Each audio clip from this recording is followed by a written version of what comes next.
Lady Amelia Hartwood stood in the ballroom of Harrington Hall near the refreshment table, her gloved hands clasped before her sapphire silk gown, watching the swirl of dancers with practiced composure. At 22, she possessed the kind of beauty that painters begged to capture. Dark auburn hair arranged in elaborate ringlets, eyes the color of deep emerald, and a figure that made modesties weep with joy at how perfectly gowns draped her frame. Tonight should have been her triumph. In 3 weeks she would marry Edmund Fairmont, eldest son and heir to the Marquis of Eldridge. The announcement had sent ripples of envy through every drawing room in St. James's. Edmund was handsome, charming, wealthy beyond measure, and most importantly, he had chosen her. Or so everyone believed. Amelia took a small sip of champagne, her eyes following Edmund across the ballroom. He was dancing with Miss Lavinia Beaumont for the 3rd time tonight. His hand rested perhaps a touch too low on her waist. His smile was perhaps a touch too intimate. Miss Beaumont's cheeks were flushed with more than exertion. "Your fiancé seems quite energetic this evening," Lady Sophia Langford murmured beside her, snapping her fan open with a decisive click. Sophia had been Amelia's closest friend since their presentation at court 5 years ago, and she had never liked Edmund Fairmont. "Indeed," Amelia replied neutrally, taking another sip. "Amelia, you cannot possibly—" "I can and I shall," Amelia interrupted gently. "Please, Sophia, not here." But Sophia's concern was written plainly across her face. For the past 3 months, whispers had circulated. Edmund Fairmont, seen leaving the opera with Mrs. Victoria Harrington, a married woman notorious for her affairs. Edmund Fairmont, purchasing an elaborate emerald necklace which Amelia had never received. Edmund Fairmont, spotted at a gaming hell until dawn, deep in his cups and deeper in debt. Amelia had heard every whisper. She had observed every sidelong glance, every pitying smile from other ladies who thought themselves so subtle. She had watched her fiancé with clear eyes and a calculating mind. She had been a fool, not for missing the signs, though she had seen clearly enough 3 months ago. No, her foolishness lay in the choice she had made 3 years prior. The music swelled to its conclusion, and Edmund finally escorted Miss Beaumont back to her mother before making his way toward Amelia. He was undeniably handsome, golden hair, blue eyes, the kind of classical features that belonged on Greek statues. He moved with the easy confidence of a man who had never been denied anything in his life. "My darling Amelia," he said, bowing over her hand. His smile didn't quite reach his eyes. "You look ravishing tonight." "Thank you, Edmund. You seem to be enjoying the dancing. The Beaumont girl is light on her feet," he said dismissively. "Nothing compared to you, of course." "Of course," she echoed. Something flickered across his face, irritation perhaps at her tone. Then his expression smoothed into practiced charm. "I wonder, my dear, if we might take a turn on the terrace. There's something I wish to discuss with you." Amelia's heart began to beat faster, but her face remained serene. Certainly. They walked through the French doors onto the terrace, where the cool June night offered relief from the stifling heat of the ballroom. Other couples strolled nearby, maintaining proper decorum. Edmund led her to a more secluded corner near the stone balustrade overlooking the garden. "Amelia," he began, and she heard the rehearsed quality in his voice. He had practiced this. "I find myself in a rather delicate position." "Do you?" She turned to face him fully, her expression politely curious. "Indeed, you see, I have come to realize that perhaps our understanding was made in haste. We are not, I think, as well suited as I initially believed." "I see." Her calm seemed to unnerve him. He had expected tears, perhaps pleading. "You are a woman of great beauty and accomplishment," he continued, warming to his theme now. but I have come to understand that my heart has been engaged elsewhere. It would be unfair to you, cruel even, to continue with this engagement when my affections lie in another direction." "How very considerate of you to think of my feelings," Amelia said softly. "I knew you would understand." Relief flooded his features. "You are ever so reasonable, my dear. I have always admired that about you. And this other lady, the one who has engaged your heart so completely, would she happen to be Miss Lavinia Beaumont? Or perhaps Mrs. Victoria Harrington? Or possibly Lady Beatrice Sinclair?" The color drained from Edmund's face, then returned in a furious rush. "How dare you? How dare I?" Amelia's voice remained low, but steel entered her tone. "How dare you, Edmund Fairmont, conduct yourself like a rutting stag while wearing my betrothal ring? How dare you court half the ladies in London while promising yourself to me? You have no proof of such scandalous accusations. Don't I?" She tilted her head. "I may not have caught you in flagrante delicto, but I am not blind, nor am I stupid. I have watched you for months. I have seen exactly who and what you are." Edmund's handsome face twisted into something ugly. "If you knew, why didn't you say something? Why didn't you end it?" "Because I was waiting," Amelia said simply, "for you to reveal yourself completely. And now you have." "You insufferable woman," he hissed. "Did you think to trap me, to expose me and force me to marry you regardless? On the contrary, Amelia drew herself up to her full height. I was waiting for you to save me the trouble of breaking the engagement myself. A gentleman ending an engagement causes a scandal for the lady. A lady ending an engagement causes a scandal for the gentleman, but a gentleman ending an engagement publicly before witnesses because he wishes to pursue other women."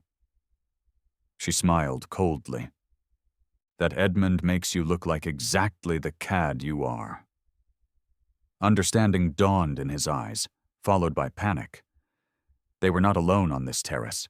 Several couples had drawn closer, attracted by their raised voices. Lady Harrington herself stood near the French doors, her face alight with interest. "However," Amelia continued, her voice now pitched to Carrie, "if you wish to end our engagement, I certainly will not stand in your way. After all, it would be cruel of me to bind you to a commitment your heart has clearly wandered from." "Amelia, wait. I believe we have said all that needs to be said." She pulled off his betrothal ring, an elaborate affair with a large emerald, and placed it in his palm. "I wish you every happiness, Mr. Fairmont." She turned on her heel and walked back toward the ballroom. Behind her, she heard Edmund sputter, heard the gasps and whispers beginning to rise like a tide. By tomorrow morning, all of London would know that Edmund Fairmont had publicly ended his engagement to Lady Amelia Hartwood. The gossip would feast on it for weeks, and Amelia had exactly what she wanted. Sophia appeared at her elbow as she re-entered the ballroom. "Heavens above, Amelia, what happened?" "I am no longer engaged," Amelia said calmly. "I believe I shall go home now. But you cannot simply leave. The scandal will be Edmund's to bear, not mine." Amelia squeezed her friend's hand. "Trust me, Sophia. I know what I'm doing." She collected her cloak from the footman and walked out the front entrance of Harrington Hall. The night air was crisp and clean after the overheated ballroom. Her carriage would take several minutes to be brought around from the mews. She stood on the front steps, breathing deeply, feeling lighter than she had in 3 long years. She had been such a fool. 3 years ago, another man had courted her quietly, seriously, with none of Edmund's flowery poetry or grand gestures. Sebastian Montague, Duke of Ravenswood, had called upon her father, had taken her driving in Hyde Park, had engaged her in conversations that made her think rather than simply flutter her eyelashes. But Sebastian was difficult to understand. He rarely smiled. He spoke in measured tones about serious subjects, estate management, agricultural reform, the aftermath of Waterloo. He never brought her flowers or compared her eyes to stars. He seemed to study her with those intense blue eyes of his, as if she were a fascinating puzzle he was determined to solve. It had unsettled her, made her feel exposed. Edmund, by contrast, had made her feel safe. He had told her she was beautiful every time he saw her. He had brought roses and recited poetry. He had been everything a romantic young girl thought she wanted. What a naive little fool she had been. When Sebastian had asked in his direct way whether she returned his regard, she had hesitated. That hesitation had been answer enough. He had bowed, thanked her for her honesty, and wished her every happiness. 2 weeks later, Edmund Fairmont had begun his pursuit in earnest, and she, still smarting from the strange hurt of Sebastian's withdrawal, had let herself be swept up in Edmund's theatrical courtship. Then, 6 months into her engagement to Edmund, she had encountered Sebastian at a charity gala. She had expected coldness or indifference. Instead, he had asked her to dance. "You seem troubled, Lady Amelia," he had said as they moved through a waltz. "I am perfectly content, Your Grace." "Are you?" Those blue eyes had studied her face. "Because if you ever find that you are not, if you ever find yourself in need of assistance, I want you to know that I will be there." She had laughed, uncomfortable. "That is very gallant, Your Grace, but I cannot imagine what assistance I might require." "Can you not?" He had turned her through a spin, his hand firm at her waist. "Edmund Fairmont is not the man you think he is, Amelia." The use of her given name had shocked her. "I beg your pardon. I am not speaking from jealousy, though you would be forgiven for thinking so. I am speaking from knowledge. Edmund Fairmont has debts that would stagger you. He has appetites that a wife will never satisfy. He needs your dowry, Amelia. That is all." Anger had flared hot in her chest. "You overstep yourself, Your Grace." Perhaps he had met her eyes steadily. "But when you discover the truth, and you will discover it, because you are far too intelligent not to, I want you to remember what I'm about to say, which is whatever decision you make, I will be there to support you. If you choose to stay with him, I will respect that choice and trouble you no further. But if you choose to walk away," his grip had tightened fractionally. "If you choose to walk away, Amelia, I will be there to catch you. All you need do is tell me when you need me." The waltz had ended. He had bowed and left her standing in the middle of the ballroom, her heart pounding. That had been 3 years ago. 3 years of watching Sebastian from across crowded rooms. 3 years of catching his eyes on her and seeing what? Patience, determination. 3 years of slowly, painfully realizing that he had been right about Edmund.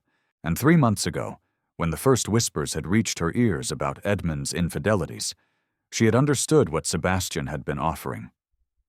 Not a rescue, not a solution, a choice. He had given her the truth, and then stepped back to let her decide what to do with it. The sound of hoofbeats on cobblestones drew her attention. But it was not her family's carriage approaching. It was a magnificent black equipage drawn by 4 matched horses with a ducal crest emblazoned on the door in silver and midnight blue. The carriage stopped directly in front of her. The door opened. Sebastian Montague, Duke of Ravenswood, sat inside.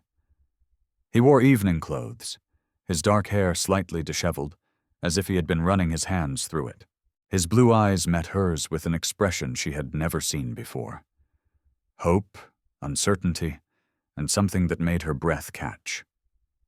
"Lady Amelia," he said quietly, "it appears you find yourself in need of a carriage. It appears I do, Your Grace.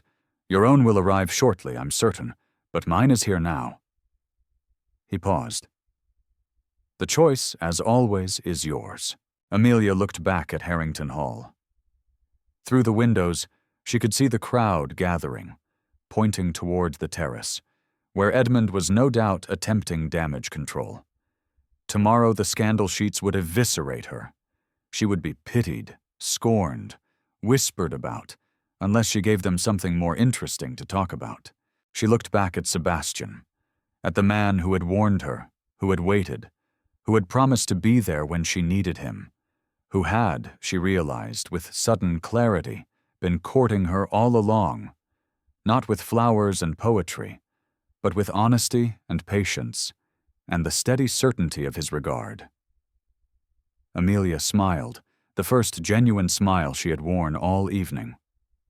"Well then, Your Grace, it would be rude of me to keep your horses standing in the cold." She walked down the steps and placed her hand in his. The touch sent electricity through her entire body. His fingers closed around hers, warm and strong, and he helped her into the carriage. She arranged her skirts as he settled beside her. Proper distance between them, everything perfectly respectable, except nothing about this was respectable at all. "Sebastian," she said softly, using his given name for the first time. "Yes, Amelia, thank you for waiting." His smile transformed his entire face, chasing away the austere lines and revealing something softer underneath. "I would have waited forever." The carriage pulled away from Harrington Hall, just as the crowd spilled out onto the front steps. Amelia didn't look back. She kept her eyes on Sebastian, seeing him clearly for the first time in 3 years. "I have been such a fool," she whispered. "No." He reached across the space between them and took her hand. "You were young. You wanted poetry and romance. There is no shame in that. But you offered me something real, and I rejected it for pretty words and empty promises. Then we shall simply have to begin again." His thumb traced circles on her palm, sending shivers up her arm. "Though I should warn you, Amelia, I am not a patient man by nature. These 3 years have been the longest of my life." "Then why did you wait?" "Because you were worth waiting for." He said it simply as if it were obvious. "Because forcing you or manipulating you would have meant nothing. I needed you to choose me, Amelia, of your own free will, with clear eyes and a full heart. And if I had chosen Edmund," pain flashed across his features, "then I would have mourned what might have been, and done my best to respect your decision. But I confess, I did not make it easy for him. Every social event I attended, I made certain you saw me. Every dance card I signed, I hoped you were watching. Every conversation we had," he broke off, laughing softly. Heaven above, I was shameless. "You were persistent," she corrected, "and you were right about Edmund. I take no pleasure in being right about that particular subject, don't you?" She tilted her head. "Not even a little." Well, a slow smile curved his lips. "Perhaps a very little." "He never deserved you." "And you do?" "No," Sebastian said honestly, "but I will spend the rest of my life trying to." The carriage turned onto Grosvenor Square. "Your Grace," the coachman called down, "where shall I take the lady?" Sebastian looked at Amelia. "Your choice," he said quietly. "I can take you to your parents' house." Or, he hesitated. "I have a proposition for you, Amelia. Rather a scandalous one, I'm afraid. I'm listening. My estate in Surrey, Ravenswood Manor. I could take you there tonight. Your reputation would be in tatters, of course. You would have to marry me to salvage it." His eyes searched hers. "But you would also have time away from London, away from all of this to decide if that is truly what you want. To decide if I am truly what you want." "That is rather scandalous," Amelia agreed. Her heart was beating fast, excitement and fear warring in her chest. "It is entirely your decision. If you wish to go home, I will understand completely. We can proceed slowly. Let me court you properly." "How far is Surrey?" Amelia interrupted. Sebastian blinked. "I beg your pardon. How far to Ravenswood Manor? I find myself quite curious about your estate. The hour is still early." She met his eyes. "Drive on, Your Grace. Joy, pure, unfettered joy, transformed Sebastian's face. He leaned out the window. Ravenswood Manor on best speed. "Are your grace?" The carriage lurched into motion, heading toward the London Bridge and the Surrey Road beyond. Sebastian sat back, still holding Amelia's hand, looking at her as if he couldn't quite believe she was real. "You are absolutely certain?" he asked. "Once we leave London at this hour, there will be no going back. The scandal will be tremendous." "Good," Amelia said firmly. "Let them talk. Let them gossip. 3 years ago, I chose the safe path, the respectable path, and it led me nowhere but misery. Tonight, Sebastian Montague, I am choosing the dangerous path. I am choosing scandal. I am choosing you." He raised her hand to his lips and pressed a kiss to her gloved knuckles. "Then I shall do everything in my power to ensure you never have cause to choose otherwise." Through the carriage window, London passed by in a blur of gaslight and shadow. Somewhere behind them, the gossips were already beginning their work.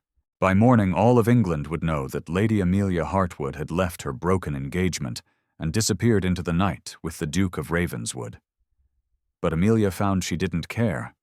For the first time in 3 years, she felt free. "Sebastian?" "Yes, my dear. Tell me about your estate. Tell me about Ravenswood Manor." And so, as the carriage carried them through the night toward a future neither could have predicted but both had chosen, Sebastian began to speak, not in flowery poetry or empty flattery, but in the honest, serious tones that Amelia had once found unsettling, and now found utterly captivating. She had spent 3 years chasing the wrong dream. But that night, in a ducal carriage racing toward Surrey, she finally began to chase the right one. The journey to Surrey took nearly 5 hours, even at best speed. Dawn was painting the sky in shades of rose and gold when the carriage finally turned through the gates of Ravenswood Manor. Amelia, who had dozed fitfully against Sebastian's shoulder for the last hour, a liberty he had graciously offered, and she had gratefully accepted, stirred as the carriage slowed. She sat up, suddenly conscious of how improper their position must have appeared. But Sebastian merely smiled and adjusted her bonnet, which had gone slightly askew. "Welcome to Ravenswood," he said softly. Amelia looked out the window and gasped. The manor rose before them like something from a Gothic novel, ancient stone walls covered in ivy, tall windows gleaming in the early morning light, towers and turrets that spoke of centuries of history. But it was not forbidding. Gardens surrounded the main building in carefully manicured splendor, and the warm golden stone seemed to glow with welcome. "It's beautiful," she breathed. "It's home," Sebastian said simply. "Or at least I hope it will become yours as well." The carriage stopped before the main entrance. Sebastian descended first, then handed Amelia down with careful courtesy. Despite the early hour, the front door opened immediately, and a distinguished-looking butler appeared, his expression betraying not a flicker of surprise at his master, arriving with an unaccompanied young lady at dawn. "Your Grace," the butler said, bowing. "Welcome home. Shall I prepare the rose room for your guest?" "Yes, thank you, Hargrove. And please ask Mrs. Wilkins to attend Lady Amelia. I imagine she would appreciate an opportunity to refresh herself and perhaps rest after our journey." "At once, Your Grace." Amelia stepped into the entrance hall and found herself surrounded by history. Portraits lined the walls. Generations of Montague staring down with varying degrees of severity. A grand staircase curved upward to the floors above. Fresh flowers filled every alcove, their scent mixing with the smell of beeswax and old wood. "This has been your family's home for how long?" she asked, turning slowly to take it all in. "Since 1542, Sebastian said, coming to stand beside her. "My ancestor Reginald Montague was granted the estate by Henry VIII after the dissolution of the monasteries, hence Manor. He pointed to a particularly stern-looking portrait. That's Reginald. Apparently he had a gift for being in the right place at the right time. Politically speaking, he looks formidable. Family legend says he was also quite charming when he wished to be, though you'd never know it from the portrait. Sebastian offered her his arm. Come, let me show you to your room. You must be exhausted. A plump, motherly woman in a housekeeper's dress and keys bustled into the hall. Your Grace, we had no word you were coming. Oh, my stars, and with a guest. You should have sent word ahead. My apologies, Mrs. Wilkins. It was a rather spontaneous decision. Sebastian's tone was warm with affection. This is Lady Amelia Hartwood. She will be staying with us for a time. Please ensure she has everything she needs. Mrs. Wilkins looked between Sebastian and Amelia, and understanding bloomed in her round face. Of course, Your Grace, of course. Oh, how wonderful. Come along, my lady. The Rose Room has the loveliest view of the gardens. We'll have you comfortable in no time. Thank you, Amelia said, suddenly feeling the weight of exhaustion settling over her shoulders. Sebastian caught her hand before she could follow Mrs. Wilkins upstairs. Rest, he said quietly. We'll talk later when you've had time to think clearly. And Amelia, he hesitated. You are under no obligation here. None whatsoever. This is your home for as long as you wish it to be, whether that is a few days or he trailed off meaningfully.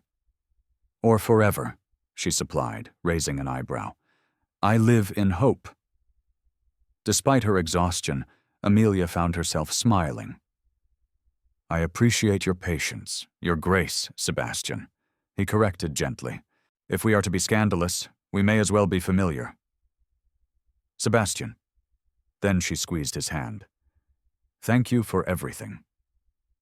She followed Mrs. Wilkins up the grand staircase, acutely aware of Sebastian's eyes on her until she disappeared around the corner. The Rose Room was aptly named, decorated in soft pinks and creams, with enormous windows overlooking formal gardens that were beginning to bloom with spring flowers. A fire had already been lit in the hearth, and the bed looked impossibly inviting. Let me help you out of that gown, my lady, Mrs. Wilkins said, already moving to unfasten the buttons. You'll want to sleep properly. I'll have hot water sent up for a bath when you wake, and we'll press your dress. Though if I may say so, my lady, you'll need more clothes if you're to stay longer than a day or two. I suspect I will need to send to London for my things, Amelia said, letting the housekeeper help her out of her ball gown and into a borrowed nightdress that had been laid out on the bed, though I cannot imagine my mother will be eager to send them. Mothers often come around, Mrs. Wilkins said wisely, turning down the bed. His Grace is a good man, my lady, the best I've known in 40 years of service to this family. If he's brought you here, you may be certain his intentions are honorable. I believe they are, Amelia said softly, climbing into the bed. The sheets were crisp and smelled of lavender. Mrs. Wilkins, has he ever brought anyone else here? Any other lady? The housekeeper's face softened. Never, my lady, not once. There was talk in the servants' hall, you see, 3 years ago. We all thought, well, but then you chose another gentleman, and his Grace, she shook her head. He closed himself away for months, wouldn't see anyone, wouldn't attend any events. We worried terribly. But then one day he came out of his study and he said to me, Mrs. Wilkins, I intend to be patient. She will come to see the truth eventually, and when she does, I will be waiting. Tears pricked at Amelia's eyes. He said that he did indeed, and patient he has been, my lady, 3 long years. But I could see it wore on him, watching and waiting and hoping. Mrs. Wilkins patted her hand. You're here now, though. That's what matters. You rest, dear. Things always look clearer after sleep. Amelia sank into the pillows, meaning to stay awake, to think through everything that had happened, but exhaustion claimed her within moments, and she fell into the deepest, most peaceful sleep she'd had in months. She woke to afternoon sunlight streaming through the windows and the sound of bird song in the gardens. For a moment she was disoriented. This was not her room in her parents' London house. Then memory flooded back, and with it came a moment of pure panic. What had she done? She had left London with Sebastian Montague, unmarried, unaccompanied, unchaperoned. By now all of London would know. Her reputation was in absolute tatters. Her mother would be hysterical. Her father would be furious. And Edmund, could go to the devil. That thought made her smile. A knock at the door announced Mrs. Wilkins with a tea tray and news that a bath had been prepared in the adjoining dressing room. His Grace requests the pleasure of your company for dinner this evening. If you are feeling well enough, my lady, 6 are in the small dining room. Please tell His Grace I would be delighted, Amelia said, accepting a cup of tea gratefully. The bath was heavenly, scented with rose oil, and hot enough to ease the stiffness from hours in a carriage. Afterward, wearing her freshly pressed ball gown, she had nothing else. Amelia studied herself in the mirror. She looked different. Her eyes were brighter. The tension that had settled around her mouth over the past year had eased. She looked, she realized, happy. The thought should have terrified her. Instead, it felt like relief. Hargrove appeared at precisely 6 to escort her downstairs. The small dining room was actually quite large by normal standards, but she supposed it was small compared to the formal state dining room. A fire crackled in the hearth, and the table was set for 2 with gleaming silver and delicate china. Sebastian stood as she entered, and Amelia's breath caught. He had changed into fresh evening clothes, his dark hair still slightly damp from bathing, and the way he looked at her as if she were the answer to a question he'd been asking for years made her heart skip. You look rested, he said, coming forward to hold her chair. I trust Mrs. Wilkins took good care of you. She was wonderful, Sebastian. Your home is magnificent. I'm glad you think so. He took his own seat across from her. I've always thought it would be even more magnificent with someone to share it with. But until recently, I was rather particular about who that someone might be. Were you? Amelia accepted a glass of wine from Hargrove, who then withdrew discreetly, leaving them alone. Decidedly particular, Sebastian confirmed. There was one specific lady who occupied all my thoughts.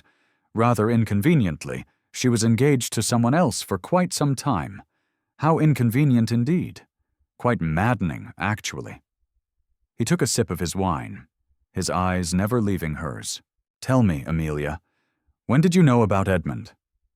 I mean, she considered the question seriously. In truth, I think I knew from the beginning that something wasn't quite right. But I didn't want to know if that makes sense.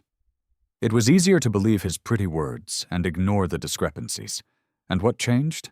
You did. She set down her glass. 3 years ago, when you warned me, I was angry. I thought you were jealous, trying to sabotage my engagement. But your words stayed with me, and gradually I began to watch more carefully to notice the things I had been ignoring. I'm sorry, Sebastian said quietly. I never wanted to hurt you. You didn't. You told me the truth. That's a gift, Sebastian. Even when it's painful to hear. She paused as Hargrove returned with the first course, a delicate soup garnished with fresh herbs. When did you know about your feelings for me? I mean, the moment I first saw you. He smiled at her startled expression. You were 18 at your presentation at court. You caught your heel in your gown as you curtsied to the Queen. And you laughed, this bright, genuine laugh that you tried to smother behind your hand. Everyone else would have been mortified. But you found it amusing, I thought to myself. That is a woman who doesn't take herself too seriously. That is a woman worth knowing. I'd completely forgotten about that. Amelia laughed. I was terrified I'd made a terrible impression. You made an unforgettable impression, at least on me. His expression grew serious. I am not an impulsive man, Amelia. I don't make decisions lightly. But from that moment I knew. I spent the next year engineering introductions, arranging to be at the same events, finding excuses to speak with you. And when I finally worked up the courage to court you properly, you were. He gestured helplessly. You were radiant, intelligent, kind, everything I had hoped, and more. And then I chose Edmund. And then you chose Edmund, he agreed, which was your absolute right to do. But I confess, Amelia, it nearly destroyed me. The raw honesty in his voice made her throat tight. I was such a fool. No, he said firmly. You were young. You wanted romance and passion. Edmund offered you that, or seemed to. I offered you estate management discussions and political debates. You offered me substance, Amelia corrected. You treated me like I had a mind worth engaging. Edmund treated me like a beautiful ornament to be displayed and admired. And yet you chose the ornament. For a time, she met his eyes.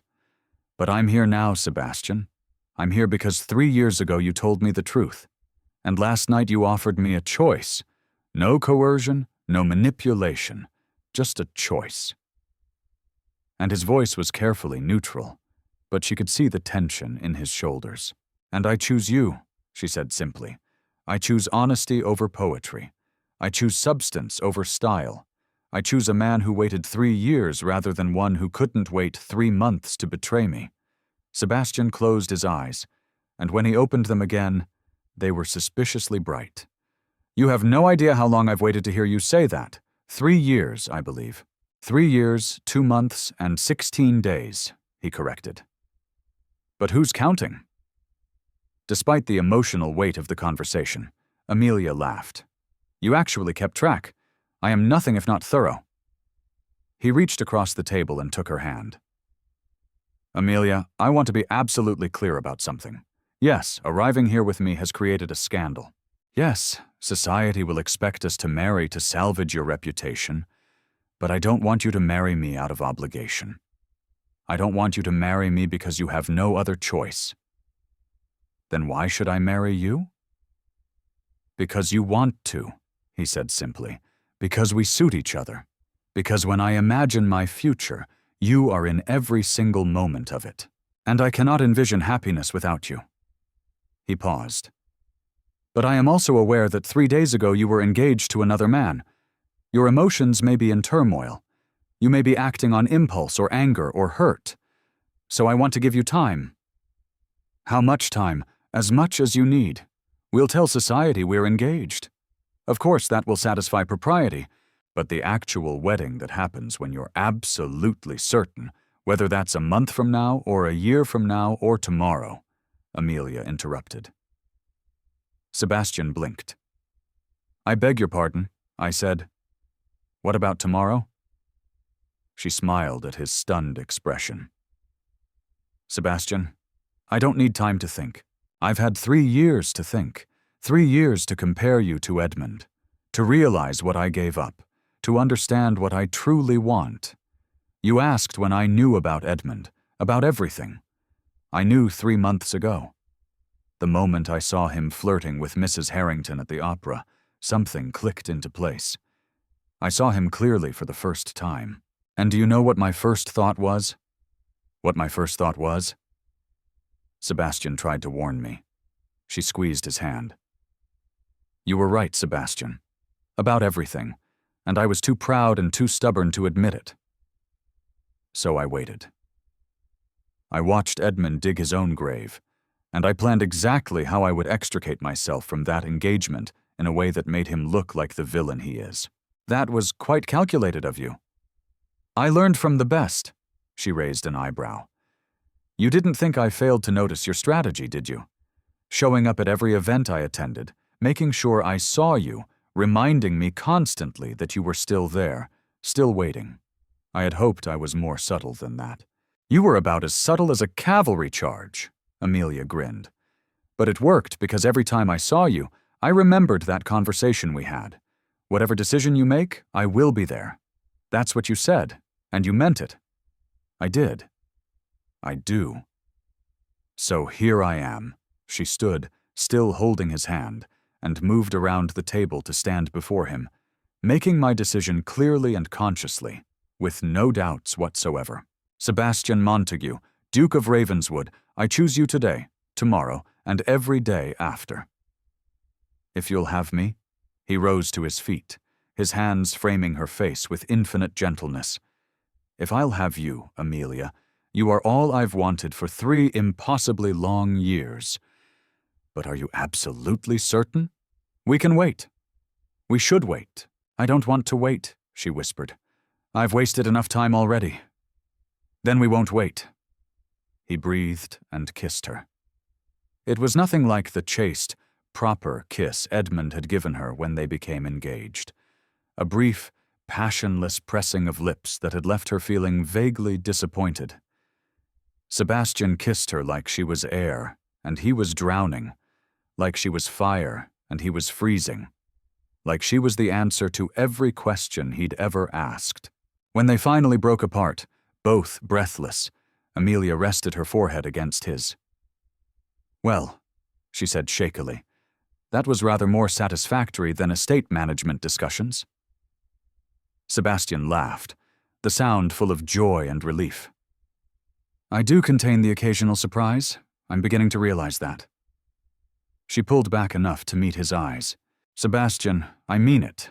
I want to marry you as soon as possible. Special license, small ceremony, whatever you think best. I don't need a grand society wedding, I just need you. Special license it is then, he said decisively. I'll ride to Canterbury tomorrow and procure one from the Archbishop. We can be married by week's end. Perfect, she smiled up at him. And then we'll return to London and face the gossips together. You're certain you want to return? We could stay here, avoid society altogether for a time. Absolutely not. Amelia's voice was firm. I will not hide as if I've done something shameful. We will return to London, attend every event, and let them all see that I have made the best decision of my life. Let them whisper and speculate. Let Edmund squirm. Let Miss Beaumont and Mrs. Harrington and all the others realize exactly what they've won. A handsome face attached to an empty, deceitful heart. Remind me never to get on your bad side, Sebastian said. But he was smiling. You're rather formidable when you're angry. I'm not angry anymore, Amelia said truthfully. I'm happy for the first time in 3 years, Sebastian. I am genuinely, completely happy. Good, he said softly. Then my work here is nearly complete. I have only one task remaining, which is to make certain you stay that way. He kissed her forehead, her cheeks, the tip of her nose every single day for the rest of our lives. That sounds like an excellent plan. They returned to dinner, now quite cold, and talked for hours. Sebastian told her about his estates, his responsibilities in the House of Lords, his passion for agricultural reform, and his concerns about the working conditions in industrial cities. Amelia shared her own interests, literature, music, and her involvement in charitable work with orphanages in East London. I should have asked you about all this 3 years ago, Sebastian said ruefully. Instead, I droned on about crop rotation and drainage systems. I would have listened, Amelia assured him, but I wasn't ready to hear. I was looking for fairy tales, Sebastian. You were offering me real life. And now I know that real life is far more valuable than any fairy tale. She covered his hand with hers. Fairy tales end with happily ever after. Real life is where you build that happiness. Day by day, choice by choice together. I could not have said it better myself. They talked until past midnight, until the candles burned low, and Hargrove gently suggested that perhaps they might wish to retire. Sebastian escorted Amelia back to the Rose Room, and at the door he kissed her once more, tender and sweet and full of promise. Sleep well, my dear, he murmured. Tomorrow everything changes. Tomorrow, Amelia echoed, everything begins. She watched him walk away down the corridor, then closed the door and leaned against it, smiling. Tomorrow Sebastian would ride to Canterbury. In a few days they would be married, and then they would return to London and face whatever came next together. The words sang through her like music. For 3 years she had felt alone, even engaged to Edmund, perhaps especially then. But now, standing in this beautiful room in Sebastian's ancestral home, she felt the weight of solitude lift from her shoulders. She was not alone. She would never be alone again. Amelia climbed into bed and fell asleep, still smiling, dreaming of blue eyes and honest words, and a future she had stopped believing in, but had somehow miraculously found. 3 days later, Lady Amelia Hartwood became the Duchess of Ravenswood in the small Norman church that sat at the edge of the Ravenswood estate. The ceremony was simple, attended only by the household staff and a few trusted friends Sebastian had sent for, his cousin, Lord Julian Fairfax, and Julian's wife Eliza, who were thrilled at the news and wholly unsurprised by it. "Took you long enough," Julian had said, clapping Sebastian on the shoulder. "I was beginning to think you'd pine away into nothing. Your faith in my persistence is underwhelming," Sebastian had replied dryly. Eliza had embraced Amelia warmly. "I am so glad you've come to your senses. Your Grace, truly. We have been watching Sebastian suffer for 3 years. Please call me Amelia, and I promise to make up for all 3 years." "See that you do," Eliza had said with a wink. Now standing before the rector, with Sebastian's hand warm in hers, Amelia spoke her vows with absolute certainty. She promised to love, honor, and cherish. She promised to be faithful in prosperity and adversity. And when Sebastian slid his family's wedding ring onto her finger, an elegant band of gold engraved with the Ravenswood crest, she felt tears of joy slip down her cheeks. "With this ring I thee wed," Sebastian said, his voice steady despite the emotion in his eyes. "With my body I thee worship, and with all my worldly goods I thee endow." The rector beamed at them both. "I now pronounce you man and wife. Your Grace, you may kiss your bride," and Sebastian did sweetly and thoroughly, while Julian cheered, and Eliza dabbed at her eyes with a handkerchief, and Mrs. Wilkins sobbed happily in the back pew. When they broke apart, Sebastian whispered, "Hello, Duchess." "Hello, husband," Amelia whispered back. They returned to the manor for a wedding breakfast that Mrs. Wilkins had somehow managed to make magnificent, despite only 3 days' notice. The staff had decorated the dining room with spring flowers and ribbons, and someone had unearthed an ancient bottle of French champagne from the wine cellar. "To the Duke and Duchess of Ravenswood," Julian toasted. "May they enjoy many years of happiness, numerous children, and considerably less romantic angst than they've put us through these past 3 years." "Here, here," Eliza added, raising her glass. After breakfast, as the others chatted in the drawing room, Sebastian drew Amelia aside. "I have something for you," he said. "A wedding gift, Sebastian. You've already given me everything. Humor me." He produced a small velvet box from his pocket and opened it to reveal a delicate necklace, a pendant of sapphires and diamonds arranged in the shape of a flower. "This was my mother's. She wore it on her wedding day, and her mother before her. I've been saving it for you specifically. Even 3 years ago I knew." Amelia touched the pendant with reverent fingers. "It's exquisite. Let me."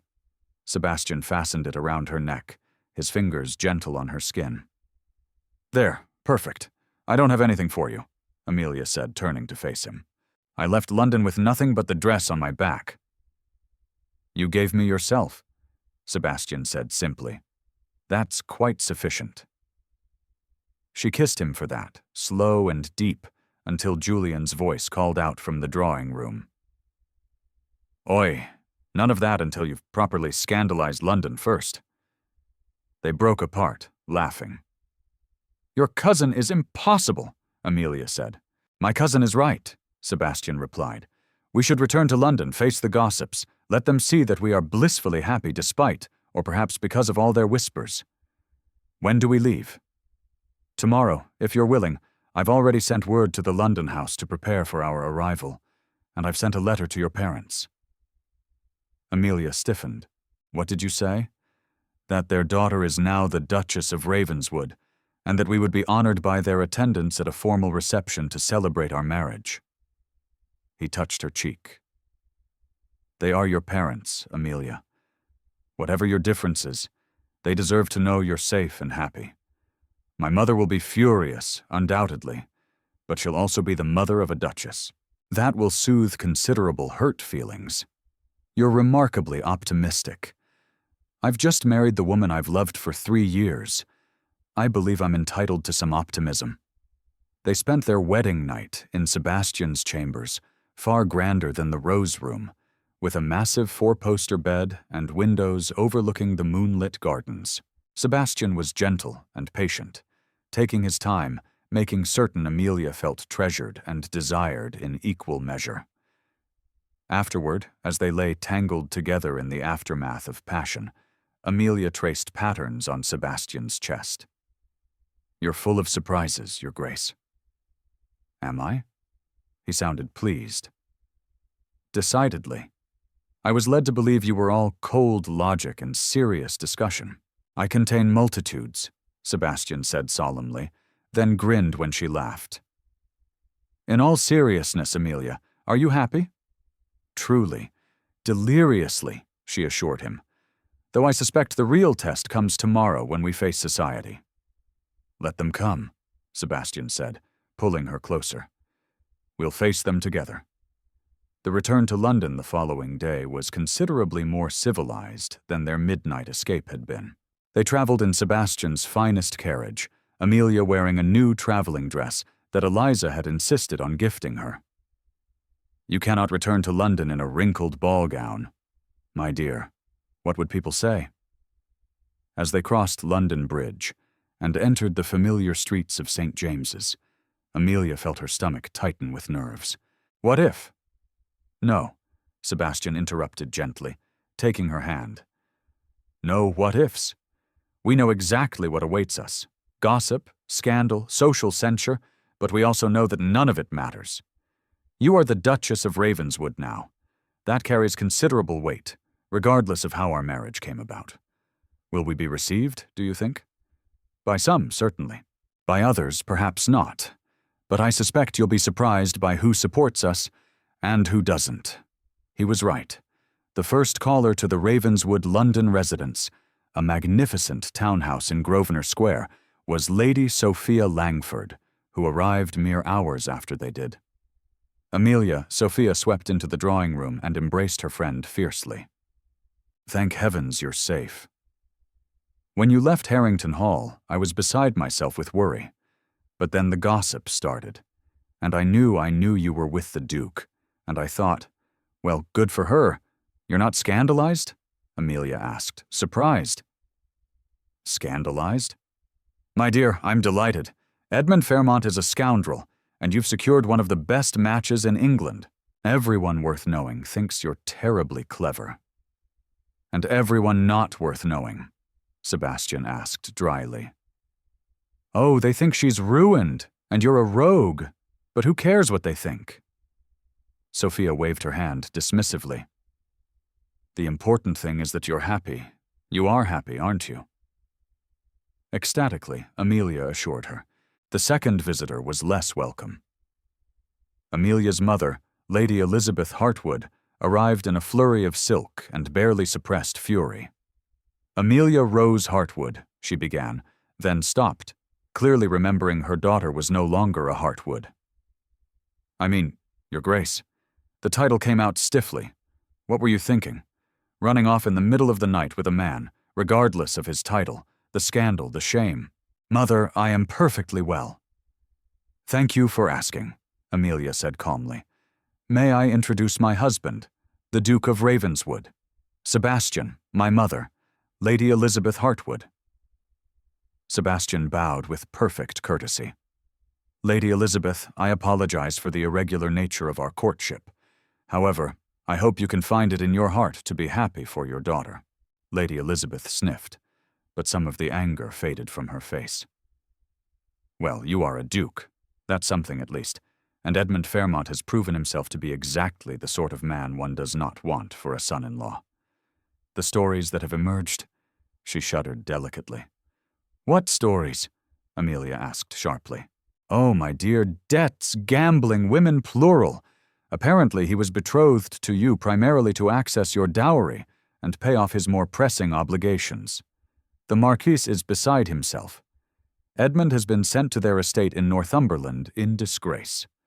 Amelia and Sebastian exchanged glances. How very unfortunate for him, Amelia said without an ounce of sympathy. Yes, well. Lady Elizabeth softened slightly. I suppose in that light your impetuousness was actually rather wise. You escaped a terrible fate, Amelia, and you have secured an excellent position. She looked at Sebastian appraisingly. You will be good to her, Your Grace. I will spend every day of my life ensuring her happiness, Sebastian said simply. See that you do. Lady Elizabeth rose, preparing to leave. I expect you both at dinner next week. Your father will want to meet his new son-in-law properly. And Amelia? She paused at the door. I am glad you are safe. Truly, it was as close to an apology as Lady Elizabeth Hartwood was likely to come. Amelia accepted it with grace. Thank you, Mother. Over the next week, London society gradually divided itself into camps. The younger set, led by Sophia and several other progressive-minded ladies, thought the entire affair was terribly romantic. The older, more conservative matrons were scandalized, but couldn't quite cut the Duchess of Ravenswood. Sebastian's title and influence were too significant. The gentlemen, for the most part, congratulated Sebastian on his decisive action and secretly envied him his beautiful, clever wife. And then there were those who simply found the whole situation amusing. I heard, Lord Julian told them at a dinner party 2 weeks after their return, that Edmund Fairmont has been refusing to leave his room. Apparently, he's mortified by the whole business. Good, Amelia said with satisfaction. My dear Duchess, Julian said admiringly. You are positively ruthless only when circumstances require it, she replied sweetly. The true test came at the Beaumonts' ball, the first major social event Sebastian and Amelia attended as a married couple. As they entered the ballroom, conversation didn't precisely stop, but it certainly faltered. Every eye turned toward them. Sebastian, magnificent in his evening clothes, kept Amelia's hand tucked securely in his arm. Smile, he murmured. Let them see how happy you are. So Amelia smiled radiantly, genuinely, and watched as the gossips' faces fell slightly. They had expected shame or embarrassment. Instead, they got joy. Lady Beaumont herself, one of society's great hostesses, approached them immediately. Your Graces, how delightful to see you. May I say, Duchess, that married life appears to agree with you. You're absolutely glowing. Thank you, Lady Beaumont. It agrees with me remarkably well. And you, Your Grace, Lady Beaumont continued, addressing Sebastian. You look rather pleased with yourself. I am married to the most extraordinary woman in England, Sebastian said, smiling down at Amelia. I believe I have every right to be pleased. That set the tone for the evening. Sebastian danced with Amelia 3 times, highly improper for a married couple, but no one dared comment. They spoke with various lords and ladies, accepting congratulations and deflecting impertinent questions with practiced ease. At one point, Amelia found herself near the terrace doors, the same doors she had walked through with Edmund to have their engagement ended. She turned to Sebastian. Do you know what happened the last time I was in this room? I do, he said quietly. I was watching. Were you? I was watching you all evening. I saw Edmund dancing with other ladies. I saw the expression on your face, not hurt, but resigned, calculating. And I thought to myself, she's planning something. He touched her cheek gently. And then I saw you walk onto that terrace with him, and my heart nearly stopped. But I waited. I had promised to wait after all. And then you emerged without him, without your ring, with your head held high. And I knew it was time. You had the carriage ready. I had the carriage ready the moment you arrived at the ball, he admitted, just in case. Hope springs eternal even in the heart of a cynic. You're not a cynic, Amelia said softly. You're a romantic. You just hide it well. Perhaps, he conceded, or perhaps I'm only a romantic when it comes to you. They danced again, and this time Amelia noticed something. The whispers had changed. Instead of scandalized mutterings, she heard snatches of conversation quite devoted to her. Never seen the Duke smile so much. Actually rather romantic when you think about it, clearly making her happy. By the end of the evening, the tide had turned. The consensus seemed to be that while the Duke and Duchess of Ravenswood married in an unconventional manner, they were obviously well-suited and deeply in love, and really wasn't that preferable to a proper courtship, leading to an unhappy marriage. As they left the ball, Sebastian helped Amelia into their carriage with a satisfied smile. I believe, he said. That went rather well. They've accepted us, Amelia marveled. They've accepted that we're happy, Sebastian corrected. That's a rather different thing, but ultimately, it's the only thing that matters. In the weeks that followed, Amelia settled into her new life as Duchess.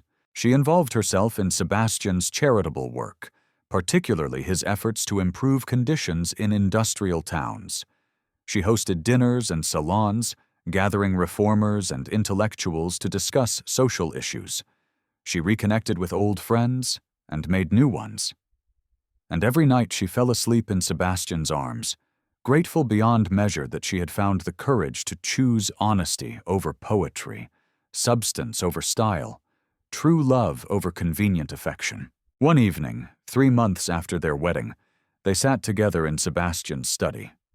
He was reviewing estate accounts while Amelia read correspondence from one of the orphanages she patronized. It was comfortable, companionable, the kind of domestic intimacy that would have seemed impossibly dull to her 3 years ago, but now felt perfect. Sebastian, she said suddenly. He looked up from his papers. Do you ever wonder what would have happened if I had chosen you 3 years ago? He considered the question seriously sometimes, but I think perhaps everything happened exactly as it needed to. How so? 3 years ago, you weren't ready for me for what I was offering. You needed to see the contrast to experience the difference between pretty words and genuine regard. If you had chosen me then, you might always have wondered if you made the right decision. You might have resented me for being practical instead of romantic. He set aside his papers and came to sit beside her. But now you know exactly what you chose and why. There's no doubt, no second guessing. You're saying I needed to be engaged to Edmund to truly appreciate you. I'm saying, he said carefully, that you needed to see both paths clearly before you could choose the right one, with certainty. And Amelia. He took her hand. I would have waited another 3 years, or 6 or 9, if that's what you needed, because you are worth any amount of waiting. She kissed him for that long and sweet. You know, she said when they broke apart 3 years ago, I thought you were cold and distant. I thought you didn't know how to express emotion. And now I know you express emotion differently, not in flowery speeches or grand gestures, but in patient waiting, in honest words, in being there steadily when I needed you most. She touched his face. That's real, Sebastian. That's the kind of love that lasts. Good, he said, pulling her into his lap, because I intend for it to last a lifetime. 1 year later, the drawing room of Ravenswood Manor was filled with afternoon sunlight and the sound of feminine laughter. Amelia, now visibly pregnant, sat with Sophia and Eliza Fairfax, planning the summer charity gala that had become one of London's most anticipated events. We should have the orchestra in the East Garden, Sophia suggested, and perhaps some of those lovely Japanese lanterns for when it gets dark. Brilliant, Amelia agreed, making notes, and Sebastian suggested we auction some of the produce from the tenant farms, with proceeds going to the orphanages. "That man of yours has a good heart," Eliza said warmly. "How is he taking the news about the baby?" Amelia smiled, one hand resting on her rounded belly. "He's impossible. He won't let me do anything remotely strenuous. Yesterday, I reached for a book on a high shelf, and he practically had an apoplexy. Julian was the same way when I was expecting." Eliza said, "They mean well, even if they're suffocating." As if summoned by the conversation, Sebastian appeared in the doorway. "I'm not suffocating," he protested. "I'm merely ensuring my wife doesn't injure herself or the baby. I was reaching for a book, not scaling the Tower of London," Amelia pointed out. "A very high shelf," Sebastian countered. "You could have fallen." Sophia and Eliza exchanged amused glances. "We'll leave you two to debate the dangers of book retrieval," Sophia said, rising. "Amelia, we'll finalize the details next week." "Perfect. Thank you both for coming." After the ladies departed, Sebastian came to sit beside Amelia, immediately pulling her feet into his lap to massage them. "How are you feeling?" "Enormous," she said, but she was smiling. "The baby is very active today." Sebastian's hand joined hers on her belly, and his face lit up when he felt the movement. "Strong like his mother." "Or her," Amelia reminded him. "We don't know yet. Her, then. Strong and clever and beautiful like her mother. You're biased." "Unrepentantly so." He kissed her softly. "Have I told you today that I love you?" "Only 3 times. You're falling behind schedule." "Then I love you," he said seriously. "I love you. I love you. I love you." "There, back on schedule," Amelia laughed, the sound full and joyful. "Do you remember," she said, settling back against the cushions, "when you asked me if I ever wondered what would have happened if I'd chosen you 3 years earlier? I do. I've been thinking about that. And I've realized I'm glad things happened the way they did. Not because I enjoyed being engaged to Edmund," she added quickly, "but because going through that taught me something important, which is that love isn't about grand gestures or pretty words. It's about showing up. It's about being honest, even when honesty is uncomfortable. It's about waiting and trusting and choosing someone every single day." She took his hand. "You did all of that for me, Sebastian. For 3 years, you showed up. You were honest. You waited. And when I finally realized what I had been missing, you were there exactly as you promised you would be. I always will be," he said quietly. "For the rest of our lives, Amelia, I will be here, showing up, being honest, choosing you every single day." "I know," she smiled. "That's what makes you different from men like Edmund. He made promises he never intended to keep. You make promises and then spend your life honoring them." "Speaking of Edmund," Sebastian said with a slight grimace, "I heard something interesting yesterday. Apparently he's engaged again." "Is he?" Amelia felt nothing but mild curiosity. Edmund Fairmont had become such a distant memory that news of him barely registered. "To whom?" "Miss Penelope Worthington, the sugar heiress." "Ah, another large dowry to pay off his debts." "Precisely, though I understand her father is insisting on a very detailed marriage contract to protect her interests. Apparently, our little scandal taught several families to be more careful about fortune-hunting heirs." "Well," Amelia said philosophically, "if something good came from it, I suppose I can't complain, though I do feel sorry for Miss Worthington." "As do I. But she's apparently quite determined, and her father is keeping a close watch. Perhaps it will work out better than we think. Or perhaps she'll be miserable, realize her mistake, and run away with someone far better in a dramatic midnight escape," Amelia suggested, eyes twinkling. "That does seem to be an effective strategy," Sebastian agreed solemnly. "I hear it worked out rather well for one particular lady." They sat in comfortable silence for a moment, Sebastian's hand gently rubbing circles on Amelia's belly, feeling their child move and kick. "Sebastian," Amelia said suddenly, "do you know what day it is?" He thought for a moment, then understanding dawned. "It's been exactly 1 year. 1 year since the Harrington Hall ball. 1 year since you picked me up in your carriage and changed my entire life." "Changed both our lives," he corrected. "Do you know what I want to do today?" "What's that, my dear? I want to go back to London. I want to attend a ball, not Harrington Hall. They're dreadful, and I want to dance with my husband 3 improper times and scandalize all the gossips again." Sebastian laughed. "Amelia, you're 7 months pregnant. I'm not certain the gossips will be scandalized so much as concerned for your health." "Fine. Then we'll attend a dinner party, and I'll make witty conversation, and you'll look at me like I'm the most fascinating woman in the world, and everyone will see how happy we are." "I look at you like that all the time," Sebastian pointed out. "I know. That's why I married you." She struggled to sit up, and he immediately helped her, adjusting cushions behind her back. "But truly, Sebastian, I want to go back to London for a little while. Show everyone that the scandalous Duchess of Ravenswood is now the respectable, happy, very pregnant Duchess of Ravenswood. Let them see what real love looks like. If that's what you want, then that's what we'll do." He kissed her forehead. "Though I reserve the right to hover protectively and deny you access to high shelves." "Agreed," she said, laughing. They did return to London that week, and they did attend a dinner party at the Beaumont residence, the same place where they had made their first public appearance as a married couple. This time there was no scandal, no whispered gossip. Instead, they were greeted warmly.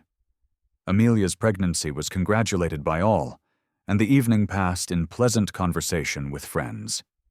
At one point, Amelia found herself standing near those infamous terrace doors again. Sebastian at her side. Lady Beaumont noticed and approached them with a knowing smile. "It's remarkable, isn't it?"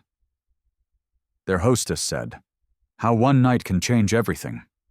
I was here, you know, when Mr. Fairmont ended your engagement. And then when the Duke's carriage appeared," she shook her head. "Most romantic thing I've seen in 40 years of London seasons." "I'm glad you think so," Amelia said. "At the time, I wasn't certain if it was romantic or simply reckless. The best romance always involves a bit of recklessness," Lady Beaumont said wisely. "Playing it safe gives you security, perhaps, but not happiness. You, my dear Duchess, chose happiness." "And you?" She turned to Sebastian. "You had the patience to wait for her to make that choice. That's true romance." After she moved away, Sebastian pulled Amelia close as her belly would allow. "She's right, you know, about the recklessness. Are you saying you were reckless, Your Grace? You who plan everything down to the smallest detail?" "Completely reckless," he confirmed. "I had no guarantee you would choose me, no certainty that waiting would pay off. But I did it anyway because the thought of a life without you was unbearable." "And now," she asked softly, "now I have everything I ever wanted. You, our child on the way, a life built on honesty and real affection." He rested his hand on her belly. "Now I am the luckiest man in England."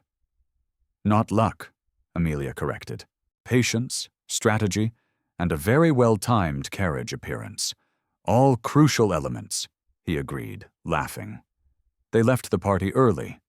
Sebastian was adamant that Amelia not tire herself, and returned to the London house. As they prepared for bed, Amelia caught sight of herself in the mirror, Sebastian standing behind her, his hands resting on her swollen belly. "Look at us," she said wonderingly. 2 years ago I was engaged to the wrong man, miserable and pretending not to be. Now I'm married to the right man, expecting our child, and happier than I ever imagined possible." 2 years ago, Sebastian said, meeting her eyes in the mirror. "I was alone watching you from afar, hoping you would see what I saw. Now I wake up every morning with you beside me, and I still can't quite believe you're real." She turned in his arms, reaching up to touch his face. "I'm real. This is real. And Sebastian, thank you for what? For waiting. For being honest. For giving me a choice instead of making assumptions about what I wanted. For loving me enough to let me make my own mistakes and find my own way back to you. I would do it all again, he said simply. 1,000 times over if it meant ending up here with you. 3 months later. One more effort, Your Grace. He's nearly here. Amelia, drenched in sweat and exhausted beyond measure, summoned her last reserves of strength and pushed. The midwife's encouraging voice seemed to come from very far away, but Sebastian's hand in hers was solid and real, anchoring her. And then a cry. A beautiful, furious, indignant cry. "It's a boy," the midwife announced joyfully. A healthy baby boy. Amelia fell back against the pillows, tears streaming down her face as the midwife cleaned the baby and wrapped him in soft blankets. Sebastian's face was wet with tears, too, his expression one of absolute wonder as the midwife placed their son in Amelia's arms. "Hello, little one," Amelia whispered, staring down at the tiny, perfect face. "Hello, my darling boy." Sebastian leaned over them both, one arm around Amelia, one hand gently touching the baby's downy, dark hair. "He's perfect," he breathed.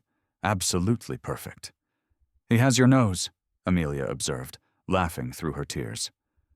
"Poor child," Sebastian said. But he was smiling. "What shall we name him?" They had discussed names for months, unable to agree on anything, but looking down at her son now, Amelia knew. "Alexander," she said. "Alexander Sebastian Montague, after your ancestor who founded Ravenswood, and after you, Alexander," Sebastian repeated softly, and the baby's eyes, blue like his father's, opened at the sound. "Hello, Alexander. Welcome to the world?" The midwife and her assistants bustled about, cleaning up and checking that both mother and baby were healthy. Sebastian refused to leave Amelia's side, even when tradition dictated he should wait outside. He sat on the bed beside her, one arm around her shoulders, watching their son with an expression of such pure love that Amelia's heart ached. "Thank you," he whispered finally. "Thank you for choosing me. Thank you for giving me this, all of this. You and Alexander and this life we've built together." "We built it together," Amelia corrected. "Every choice, every day, together," little Alexander yawned, a tiny sound, and nestled closer to his mother's chest. Looking at him, Amelia thought about the journey that had brought her here, the broken engagement, the midnight carriage ride, the decision to choose truth over comfort. She thought about Edmund Fairmont, married now to his sugar heiress, still chasing wealth and pleasure with no understanding of real happiness. She thought about her younger self, so desperate for poetry and romance that she had nearly missed the real thing. And she thought about Sebastian, patient, honest, steadfast Sebastian, who had loved her enough to wait to let her make her own choices to be there when she finally understood what true love looked like. "Do you know what I was thinking?" she said softly. "That night at Harrington Hall, when I got into your carriage, what's that? I was thinking that I had wasted 3 years, that I had been such a fool to reject you the first time." "And now," Sebastian asked. "Now I think I was exactly as foolish as I needed to be, because those 3 years taught me to appreciate what we have. They taught me the difference between infatuation and love. They taught me that the quiet, steady kind of devotion you offer is worth 1,000 grand gestures." She looked up at him, this man who had waited so patiently, who had caught her when she finally took the leap. "We didn't waste those 3 years, Sebastian. We needed them. I needed them. I love you," Sebastian said, his voice thick with emotion. "I have loved you since the moment I first saw you. I loved you when you chose someone else. I loved you while I waited for you to see the truth. And I will love you every day for the rest of our lives."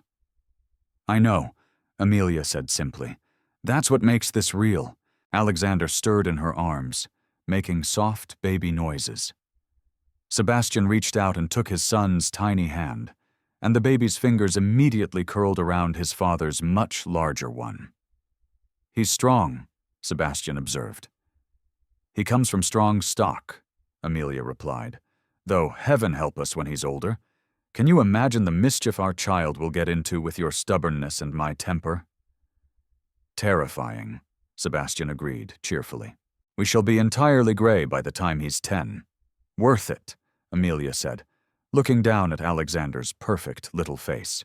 "Every moment," Sebastian confirmed. 10 years later, the gardens of Ravenswood Manor were in full bloom, filled with roses and peonies and the laughter of children. Young Alexander, now an energetic 10-year-old, was teaching his younger sister, Isabella, 7, and brother Charles, 5, how to climb trees, despite his mother's protests that such activities were unladylike for Isabella and too dangerous for Charles. "They're children, Amelia," Sebastian said, watching the scene with amusement as he sat beside his wife on a garden bench. "Let them be children. Easy for you to say. You're not the one who has to explain to the governess why Isabella's dress is covered in tree sap."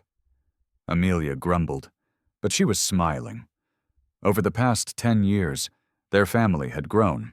Their love had deepened, and Ravenswood Manor had become a home filled with warmth and laughter. Sebastian's agricultural reforms had improved the lives of countless tenant farmers. Amelia's charitable work had expanded to include schools for working-class children and safe houses for women fleeing dangerous situations. They had become a formidable team, respected in Parliament, beloved by their tenants, admired in society, but more importantly, they had remained partners in every sense of the word, equal collaborators in life's great adventure. Sophia Langford, now Sophia Sinclair, having married a kind Scottish doctor, visited often with her own children. Julian and Eliza Fairfax were regular guests, their children fast friends with the young Montagues. Even Amelia's mother had come around completely, visiting frequently and spoiling her grandchildren outrageously. As for Edmund Fairmont, he had faded into obscurity. His marriage to Penelope Worthington had ended in scandal and separation, when his gambling debts became impossible to ignore. He now lived in modest circumstances on his father's estate, his charm and good looks faded by dissipation. Amelia rarely thought of him anymore. When she did, it was with pity rather than anger. He had chosen pleasure over substance, and he was paying the price. "Mother, father," Alexander called from his perch high in an oak tree, "look how high I am." "Very impressive, darling," Amelia called back. "Please don't fall, I won't," he assured her, with all the confidence of a 10-year-old boy who believed himself invincible. Isabella, not to be outdone, climbed to a nearby branch. "I'm just as high as Alexander. You're both very brave," Sebastian called, then added under his breath to Amelia. "They get that from you. They get their recklessness from you," Amelia countered. "You're the one who decided to propose by offering me a scandalous midnight carriage ride." "I offered you transportation," Sebastian protested. "The scandal was your choice." "Best choice I ever made," she said, leaning against him. Charles, unable to climb as high as his older siblings, sat at the base of the tree and began making up an elaborate story about dragons and knights. He was the dreamer of the family, always lost in imaginary worlds. "He reminds me of you," Sebastian observed. "The way you used to talk about books and stories, and Alexander reminds me of you, serious and determined. Isabella is her own force of nature entirely." They sat in comfortable silence, watching their children play. This, Amelia thought, was what happiness looked like. Not the dramatic, sweeping romance she had imagined as a girl, but something better. Daily joy, shared laughter, partnership and friendship, and love, all woven together into something strong and enduring. "Sebastian," she said suddenly, "do you remember that conversation we had the night you brought me to Ravenswood about poetry versus reality?" I do. I've been thinking about it lately, and I've realized this is poetry. Our life together, our children, the quiet moments and the chaotic ones. This is the poetry I was looking for all along. I just didn't recognize it, because it didn't come wrapped in pretty words. Sebastian took her hand, raising it to his lips. Then I shall endeavor to write you poetry every day for the rest of our lives, not with words, but with actions, with presence, with choosing you again and again every single morning. That, Amelia said, is the most romantic thing you have ever said to me. I'm learning, he said with a smile. Alexander and Isabella climbed down from their trees, arguing good-naturedly about who had climbed higher. Charles abandoned his dragon story to chase a butterfly through the garden, and Sebastian and Amelia sat together on their bench, hands intertwined, watching the life they had built together unfold in sunshine and laughter. That night, after the children were asleep and the house was quiet, Sebastian and Amelia stood together on the terrace overlooking the gardens, much as they had done countless times before. "Do you ever think about that night?" Amelia asked. "The night everything changed." "Sometimes," Sebastian admitted. "But mostly I think about this.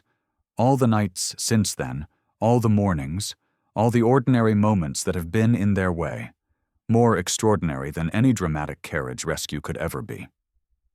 Even the moments when Alexander broke your favorite vase playing cavalry in the drawing room. Even those," Sebastian said firmly, "though I maintain that that particular vase was not actually my favorite. You're a terrible liar." "I know." He pulled her close, resting his chin on top of her head. "I never learned to lie convincingly. One of my many flaws." "Not a flaw," Amelia said. "One of your virtues. Honesty, remember? That's what I fell in love with. Not your title, not your wealth, not even your handsome face." "I have a handsome face. But your honesty, your steadiness, your absolute unwavering certainty that we belong together, even when I was too foolish to see it." "You weren't foolish," Sebastian said. "You were young. You were looking for magic in all the wrong places.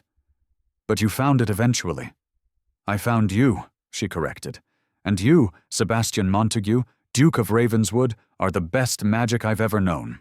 He kissed her then, slow and sweet, and full of a decade's worth of love and partnership.